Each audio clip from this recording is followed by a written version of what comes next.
Lah kau dewek. Apa sih aku dengan bimbing kamu tadi? Lah kau Viral video pemalakan sopir di Macan Lindungan Palembang disuruh jalan jongkok masuk kantor polisi. Beredar di media sosial video pemalakan sopir yang terjadi di Simpang Macan Lindungan Palembang pada Sabtu 19 Maret 2022.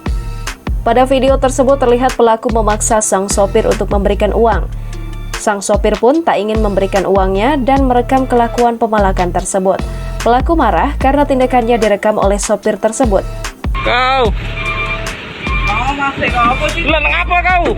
Ia terlihat ingin memanjat pintu mobil karena ingin video itu dihapus. Kau masih kau apa sih? Lah ngapa kau?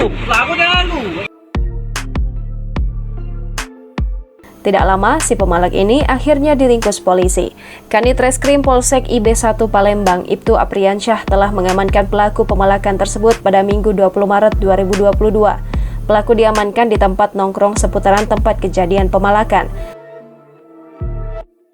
Terlihat juga ia berjalan jongkok sambil memasuki polsek. Kalau dia mau ke jangan lagi masih cepat. Ia mengaku awalnya hanya meminta uang, namun tidak diberikan oleh sang sopir. Setelahnya, ia meminta rokok, namun tetap juga tidak diberi sang sopir.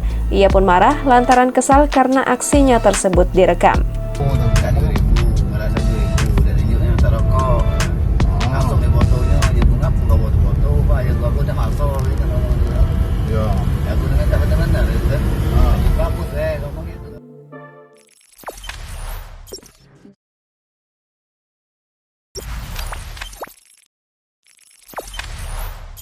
Jangan lupa subscribe, share, komen, dan like ya!